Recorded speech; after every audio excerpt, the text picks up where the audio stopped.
Alors, je fais cette vidéo qui va être technique, un peu difficile à faire, mais ça m'embête d'embêter les gens dans des spaces. Là, j'étais un peu vigoureux et je me connais, hein. Donc, j'ai pu être très désagréable. À un moment donné, Ron Brox m'a dit tu nous fais passer pour des idiots parce que j'ai parlé de Texan Schmitz Caro qui prend son fusil de chasse pour lutter contre l'islam. Effectivement, je m'en excuse. C'était pour résumer ma pensée, mais je vais aller sur des trucs de fond. Il y avait CL aussi qui dit faut pas oublier que la France est chrétienne, etc. Et en fait, hein, je rappelle que bon, vous travaillez, vous avez des tas d'activités, vous militez politiquement, vous discutez de plein de sujets. Moi, j'analyse un seul problème. Je tiens compte des autres, hein, mais parce que dans l'analyse, évidemment, il faut tenir compte des contextes. Mais je suis concentré sur un problème, donc je suis très, détendu et sans prisme, sans engagement partisan et sans recherche de convaincre qui que ce soit. Je partage ce que j'ai trouvé, c'est tout. Et parfois je monte, enfin parfois même assez souvent, je monte dans un space dire 3-4 trucs vite fait, mais qui ont été pensés pendant des années et j'ai 10 000 heures à peu près de travail, hein, donc c'est quand même pas mal, sachant que je peux pas dire qui je suis, mais j'ai des outils mathématiques puissants pour analyser le phénomène. Là, il y a une erreur que j'ai détectée depuis un an. Hein. C'est pas une erreur d'aujourd'hui. Aujourd'hui, il se trouve que j'étais dans un space avec Tati. C'est une erreur qui est... J'ai fait le test d'ailleurs aujourd'hui, hein, ça a bien marché, ça s'est bien entendu, cette erreur, parce que je l'ai fait un peu exprès. J'ai fait le test, le premier qui est tombé dans le piège c'est Nascimento, ensuite c'est les partisans de Zemmour qui sont montés et qui se sont sentis un peu blessés peut-être par certains propos que j'ai tenus, et j'ai mis une vidéo exprès de Pascal Boniface avec une devinette. Si vous avez compris le problème, en une seconde vous pouvez en 3 lignes voir où est l'arnaque. Alors j'ai eu une réponse d'un gars de mon camp, j'ai pas eu d'autre réponse sur la devinette que j'ai posée, mais je suis à peu près sûr que les gens qui vont voir cette... Donc du coup je vais pas donner la... Ah merde, je l'ai tweeté, donc je vais la donner, mais c'est une erreur qu'on rencontre énormément quand on regarde cette problématique, c'est l'oubli de conditions nécessaires. Alors je rappelle qu'une condition nécessaire, c'est incontournable, mais ça ne suffit pas, ça ne résout pas le problème. Par contre, ça garantit à ceux qui la prennent pas en compte, s'ils la réalisent pas, ils échouent. Donc c'est absolument vital de tenir compte des conditions nécessaires. Donc j'en ai, dans ma vidéo Interdire l'islam, j'ai donné des conditions nécessaires. Alors il se trouve qu'une fois qu'on a compris ces conditions nécessaires, on avance conceptuellement, puisqu'il n'y a plus que la bagarre à mener. Mais au moins, on mène une bagarre potentiellement gagnante. Après, à la guerre, des fois on perd, hein. Enfin, je veux dire, mais après on est mort. Voilà. Quand on rentre en guerre, soit on gagne, soit on est mort. Donc, mais au moins, potentiellement, on peut la gagner. Si on ne respecte pas la condition nécessaire, on fonce dans une direction où il y a une falaise et on tombe de la falaise. Et c'est tout, c'est fini. Voilà. On n'a même pas été capable de rejoindre le front. Donc cette erreur, cette condition nécessaire qui est pour l'instant pas comprise, et ça fait au moins 20 ou 30 spaces que je vérifie, c'est de faire 2 cadeaux à l'adversaire. Le premier, c'est de le considérer comme existant, c'est-à-dire une identité. C'est ce dont se sert Pascal Boniface pour faire croire que faire disparaître les musulmans, ce serait tuer les musulmans. Faire disparaître les musulmans, ça veut juste dire qu'ils sont plus musulmans. Les gens restent en vie. Donc on voit que c'est pas présent à l'esprit des gens. La plupart des gens tombent dans le piège de croire que faire disparaître l'islam, c'est exterminer les musulmans. Donc déjà ça montre que cette escroquerie, cette propagande islamique a bien marché et vous fait croire que les musulmans ça existe. En l'occurrence ça n'existe pas, vous avez des malades à des degrés divers qui, un des symptômes de la maladie consiste à se revendiquer musulman, c'est tout. Ça ne va pas plus loin que ça, et donc j'ai détaillé dans ma vidéo sur Interdire l'islam. Ça c'est la première gigantesque erreur, et la deuxième erreur qu'on peut faire, c'est de considérer que le musulman adhère à l'islam. Ce qui n'est pas du tout le cas. Il est totalement islamophobe. Le musulman est le plus islamophobe qu'on puisse rencontrer sur Terre, puisque c'est quelqu'un qui est victime d'un bourreau qu'il a mal identifié, qui lui promet d'être brûlé vif éternellement après la vie terrestre. Okay, et donc il y a une solidarité intermusulmane, parce qu'ils sont solidaires dans cette crainte de brûler vif après la vie terrestre, et j'ai expliqué dans le space, donc j'y reviens pas, ils construisent une distanciation psychiatrique qui est pathologique par rapport à la vie, qui leur paraît rien du tout, sans importance. L'important c'est de bien mourir, enfin c'est de mourir en allant pas en enfer, voilà. Donc ils essayent d'éviter l'enfer. Alors beaucoup de gens déjà pensent qu'ils veulent aller au paradis, ce qui n'est pas le cas, ils veulent juste éviter l'enfer. Et il se trouve que dans l'islam c'est le paradis si tu évites l'enfer, mais je veux dire, ils sont islamophobes. J'ai des preuves, j'ai des dizaines de preuves de lapsus, de recoupement, de tests. C'est incontestable. Ils haïssent la charia, les musulmans. Donc faire l'erreur de penser que vous affrontez une idéologie adverse, c'est littéralement foncer dans le mur alors qu'il y a une porte ouverte. Voilà. Une fois qu'on a compris ça, on a un problème. Alors ensuite, on a beaucoup de gens de la mouvance Zemmour et de la mouvance droite nation qui est prête à partir en guerre, qui a conscience que c'est une guerre. Je suis pas sûr d'ailleurs qu'ils en aient conscience. Mais bon, passons. On va dire que... après, j'ai oublié ce que je voulais dire. On a, ouais... j'ai oublié. Putain, il faut faire des plans avant les vidéos. Ah bah non, mais je peux pas mettre en pause avec cette application. Qu'est-ce que je voulais...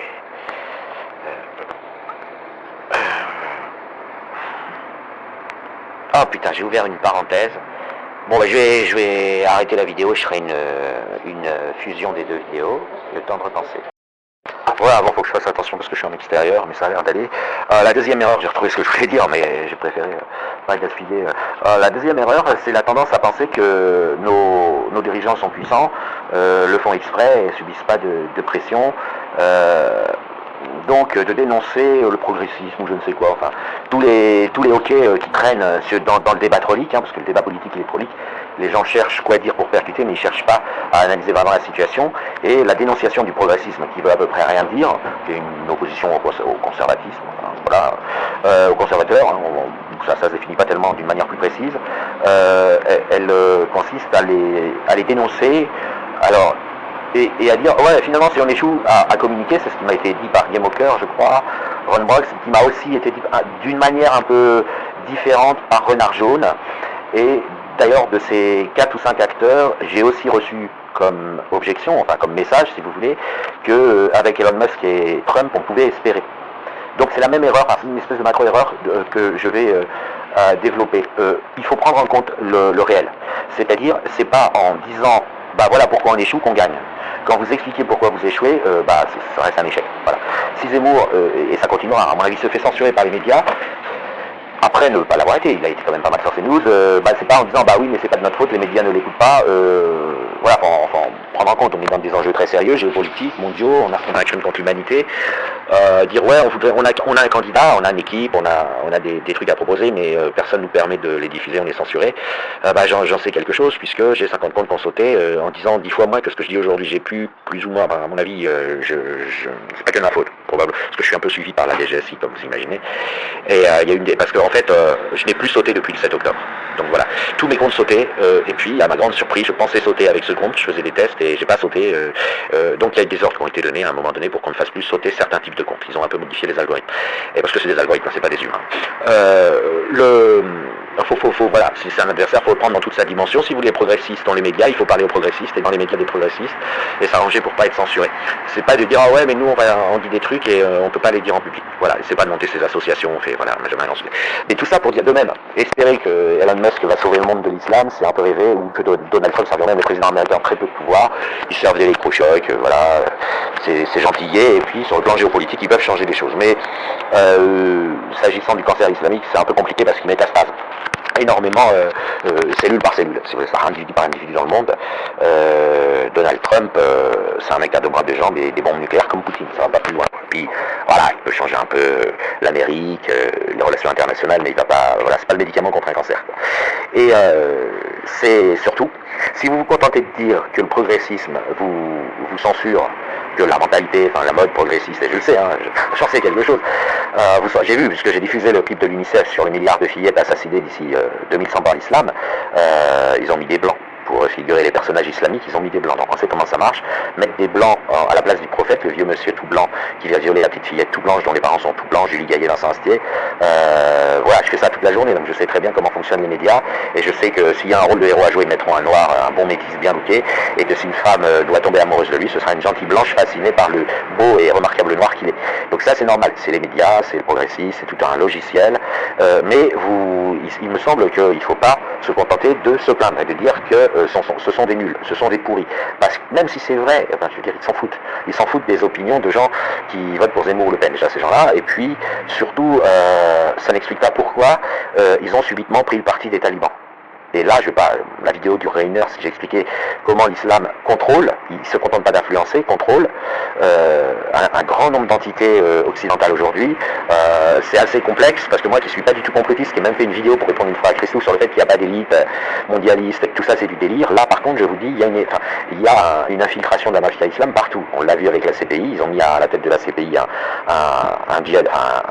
un islamiste, on l'a vu avec l'ONU, donc il s'infiltre partout, ça se voit, c'est facile à prouver, mais malgré tout le signaler relèverait du discours complotiste. Si je vous le dis, c'est pas tant pour parler de complotisme ou pas, c'est que vous avez trop tendance à penser que les gens ont le choix. C'est-à-dire que vous avez trop tendance à penser que l'islam ne met pas un pistolet sur la tempe des députés, des leaders politiques. Alors, on ne peut pas facilement savoir qui parle sous la contrainte, mais je sais que Renard Jaune m'a répondu dans un space il n'y a pas longtemps. Ils ont fait venir 1 million d'immigrés, donc pour faire une objection au fait que je disais ils ont très peur de l'islam, ils obéissent pas de gré, mais de force. Et Renard m'a dit, ah non, si, c'est de gré, vu qu'ils ont apporté 1 million d'immigrés en Angleterre. Et donc, on a cette tendance, alors pareil, je vais pas faire une vidéo de 40 minutes pour dire que c'est pas du tout un argument, mais on a cette tendance à sous-évaluer la contrainte et la terreur islamique et à surévaluer l'adhésion de traîtres à l'Occident que seraient des gauchistes devenus des collaborateurs avec l'islam. Au sens l'islam étant aussi une monstrueuse des pires que le nazisme, on peut parler de collaborateurs. Ces collabos, alors je ne dis pas qu'il n'y a pas de la perversion et de l'adhésion, mais il y a moins d'adhésion que vous pensez et il y a plus de contraintes diverses et variées, psychiatriques, psychologiques, anticipatrices que vous pensez. Il y en a qui ont déjà, vous allez voir, c'est vraiment, j'ai des aveux, donc ce que j'affirme là n'est pas subjectif, il y en a qui ont déjà classé l'affaire et qui se positionnent pour ne pas être exécutés quand l'islam va prendre le pouvoir en Europe. Il y en a, pour eux c'est déjà plié. Donc ils disent, c'est vraiment pas le moment de blasphémer ou de m'opposer à l'islam, je vais leur sucer les doigts de pied. Et il y en a beaucoup qui sont comme ça, alors même que eux, pour le coup, je le sais, ils n'ont pas été menacés. Donc ils ont anticipé la victoire de l'islam et ils n'adhèrent pas. Donc, vous voyez, c'est compliqué parce qu'ils n'adhèrent pas, ils anticipent que dans 10 ou 15 ans, leurs enfants auront 20 ans et qu'on sera sous domination islamique, officielle ou pas, parce que l'islam n'a pas besoin des institutions, il peut commander, nulle part il va commander par les institutions, il met toujours des hommes de paille. Donc, on n'a pas forcément un président de la République officiellement musulman, encore que ce soit possible, mais je veux dire, ça veut absolument rien dire, tout sera contrôlé par l'islam, un peu comme en Angleterre actuellement. Enfin, en Angleterre, ils sont bien dans la merde. Alors, est-ce que l'islam contrôle le pays à 90% ou à 27%, j'en sais rien, je parle pas de vote, je parle de contrôle réel matériel, mais en tout cas je peux vous dire que ça dépasse 27%. Mais je ne serais pas capable de dire si ça monte à 90% et si quasiment tous les acteurs qui ont un peu de pouvoir décisionnaire en Angleterre ont pistolet sur la tempe, par exemple. Enfin, pour être précis, le couteau de cuisine sous la gorge. Voilà. Mais il y a une sous-estimation de la contrainte. Il y a quelqu'un qui me dit, ah ouais, non, mais ils sont corrompus, ils sont pas forcés. Une fois dans un space comme ça. Il me dit, ils lui ont filé 1 million d'euros, mais ils lui ont pas mis le couteau sous la gorge. Mais je veux dire, des fois, on croit rêver devant les objections qu'on entend. Ils font les deux, la carotte et le bâton. Ils te filent 1 million d'euros, parce que l'islam, il a une fortune infinie. Donc, ils te filent 1 million d'euros si tu obéis et t'égorges si tu n'obéis pas. Je vois pas en quoi c'est incompatible. C'est pas parce qu'on te file 1 million d'euros que tu peux refuser. Simplement, quand on soumet des gens, on les paye. Même quand on les a soumis à coups de menaces, de chantage à brûler vifs leurs enfants, à les torturer, on les paye quand même une fois. Vous voyez, c'est qu'on a de l'huile dans les tuyaux. Voilà, les mafias, elles se sont jamais contentées de faire genre, oh là, puisqu'on l'a menacé, on va pas le payer. Non, les mafias, il n'y a pas que l'islam, mais les mafias savent gérer des entreprises. Elles savent que les employés d'une entreprise ont besoin d'un peu de bonheur, de vacances. Alors, évidemment, il n'y a pas un système de vote avec des congés payés, mais enfin, la mafia sait très bien qu'après t'avoir menacé de tuer tes enfants, et que tu as accepté de capituler, d'obéir, et que tu as bien fait le travail qu'elle te demandait, elle va te filer 100 000 euros et t'es tout content. Enfin, t'es pas tout content, mais disons que ça te rend moins résistant à refuser le chantage suivant. C'est pour ça que Zineb, quand ils l'ont capturé, ils ont menacé de brûler vive sa fille, si elle faisait pas ce qu'elle a fait, vous savez tous vu ce qu'elle a fait, elle a été très intelligente, parce qu'elle en a trop fait au lieu d'en faire pas assez, elle en a trop fait pour qu'ils soient un peu timides pour lui en redemander. Et ils n'arrivent pas à savoir si elle a été rusée et tout. Donc elle a la paix, voilà. Elle a tellement bien fait le travail, de manière tellement exagérément bien. Elle est revenue pile poil le 13 novembre, attentat du Bataclan, pour balancer ses slogans pro-Daesh. Elle a fait tout ce qu'il fallait et plus, de sorte que c'est bien. Bon écoute, tu peux te reposer. Voilà. Faut pas croire que quand une mafia comme l'islam menace de brûler vive votre fille, derrière elle va pas vous filer 1 million d'euros. Mais même il lui envoie une femme de ménage, il lui paye des vacances, enfin voilà, il faut. Donc vous avez tendance à sous-estimer l'aspect contraignant. Comme par exemple pour les Garrido, dont la fille est captive de l'islam et donc qui sont dans la merde, et qui à mon avis sont à peu près 3 fois plus islamophobes que Sarah Knafo ou Zemmour aujourd'hui, mais ils peuvent pas le dire, ok. Donc voilà, ça c'est une erreur parce que derrière ce que vous appelez le progressisme et ce que vous dénoncez, sachez qu'il n'y a rien à dire, vous pissez dans un violon ou vous brassez de l'air, du vent, parce que c'est même soi-disant progressistes aujourd'hui tombés dans le piège, sont déjà au courant que vous avez raison, et ils le sont d'une manière qui passe pas par des space Twitter ou des discours, mais parce qu'on leur a déjà dit tes enfants seront brûlés vifs si tu fais pas ce qu'on me dit. Et donc ils sont au courant que vous avez raison. Donc vous pouvez les dénoncer autant que vous voulez, ils sont déjà au courant. Donc toutes les oppositions des progressistes que vous aurez, enfin des acteurs concernés, parce qu'il y a des progressistes sincères, des acteurs concernés, ils vous renverront du troll ou des arguments rhétoriques. Parce que de toute façon, croyez que les gars rideaux, aujourd'hui, quand ils défendent LFI, c'est sincère, ils pensent que LFI a raison. Vous croyez que Zineb El Razaoui, elle dit que, je sais pas moi, qu'elle aime Rima Hassan, par exemple, vous croyez je vais vous dire, quand on débarque et qu'on vous dit on va brûler vif ta fille, c'est la haine absolue. Vous êtes l'ennemi le pire. Donc vous avez tous ces gens qui sont captifs, qui sont déjà dans notre camp, mais simplement ils n'ont pas le choix. Ok, je vous rappelle que l'islam il est capable de, en gros je crois que sur en tout cas tout le XXe siècle, enfin pas tout le XXe siècle, je sais plus, mais enfin sur une période relativement longue, mais néanmoins courte, ils ont fait taire la totalité des fillettes anglaises qu'ils ont violées, qui n'étaient pas toutes dans la Oumma, il y avait des blanches, ils les ont fait taire sans aucun problème. Elles ont fermé leur gueule.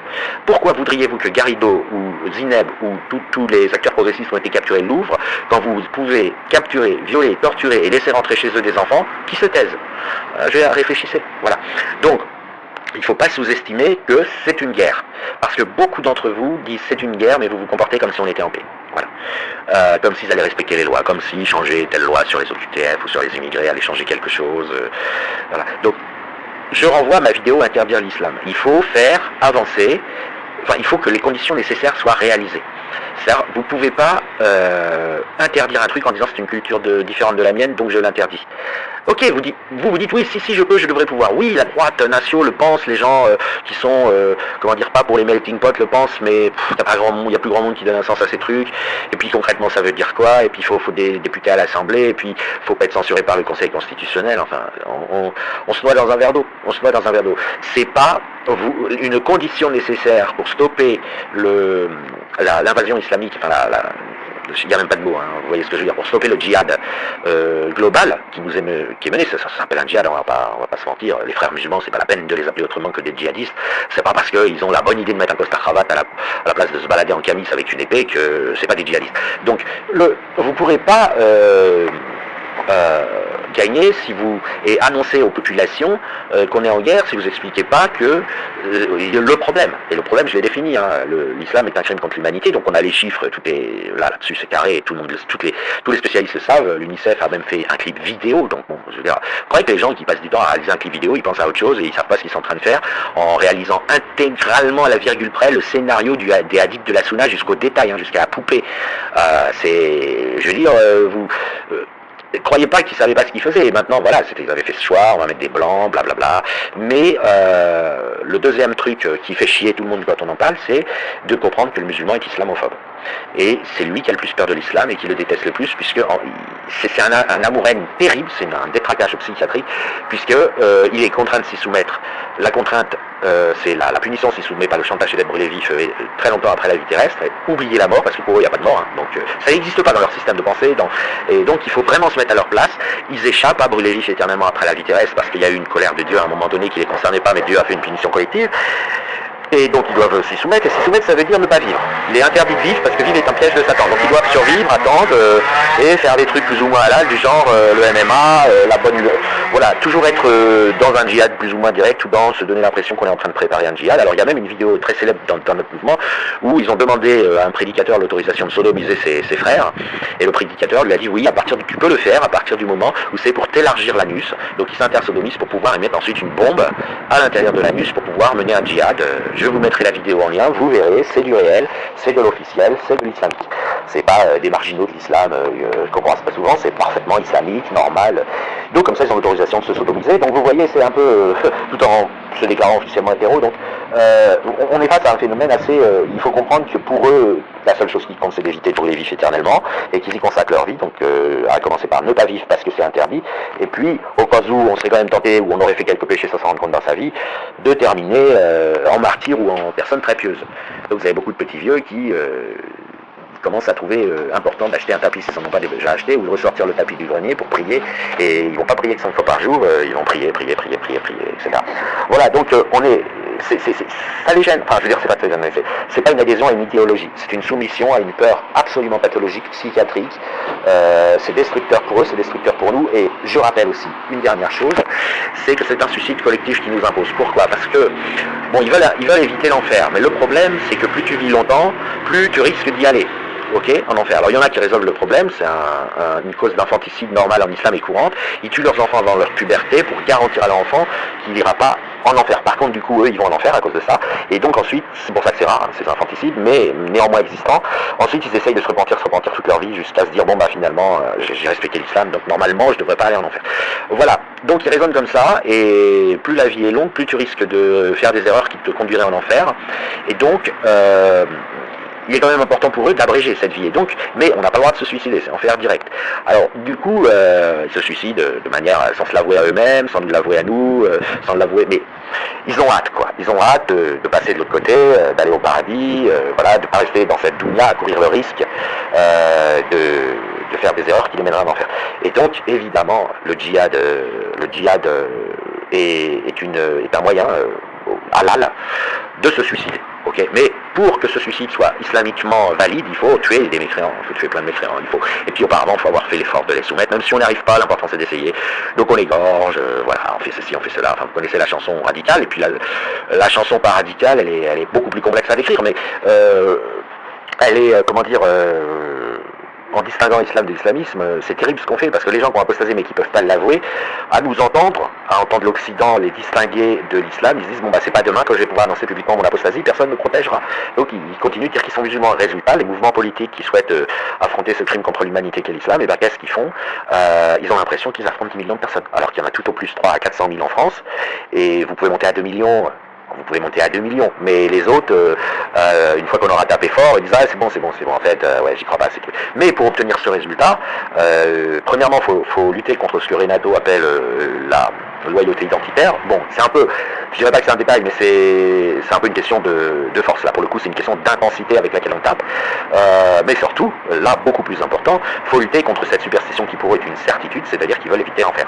Alors quand je dis que c'est une certitude, c'est pas la certitude que c'est vrai, c'est là, ils sont absolument sûrs et certains qu'ils veulent pas prendre le risque que ce soit vrai, c'est le pari de Pascal. Mais chez eux, c'est du vrai pari de Pascal, c'est pas de la philosophie de salon.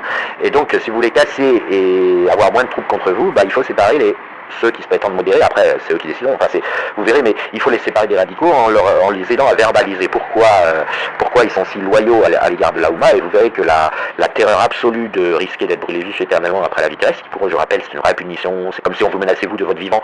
On me dira tu seras brûlé vif de l'âge de 60 à 80 ans tout en étant maintenu en vie. Bon bah vous feriez tout pour éviter ça. Soit vous mourrez avant, soit ceci, soit cela. Bon, ce truc-là, pour le poser sur la table, il faut qu'ils en discutent en famille. Parce que ce truc-là, c'est pas un blasphème d'en parler. Donc on a cette chance, alors profitons-en. Mais de toute façon, c'est une condition nécessaire. Vous n'allez pas affronter des gens tout en maintenant secret, c'est-à-dire en faisant comme si vous n'étiez pas au courant que eux, leur motivation principale, c'est d'éviter d'être brûlés vifs éternellement après la vie terrestre. Sinon il y a un malentendu quelque part et on mène une guerre sans connaître les bons motifs et sans permettre aux gens de lever le drapeau blanc. La personne qui lèvera le drapeau blanc, c'est la personne qui dit finalement j'ai bien réfléchi, ouais, le risque d'enfer, je le mets quand même dans des limites de probabilité, voilà, je préfère en discuter un certain temps avec vous, occidentaux, on va poser les choses sur la table, c'est vrai que j'ai été endoctriné, enfin vous voyez, il faut que ce soit posé sur la table parce que c'est la seule chose qui les soumet à l'islam. Vous verrez jamais un mec, ça n'existe même pas le mot adhésion, il n'y a pas d'adhésion à l'islam, il y a une soumission à l'islam.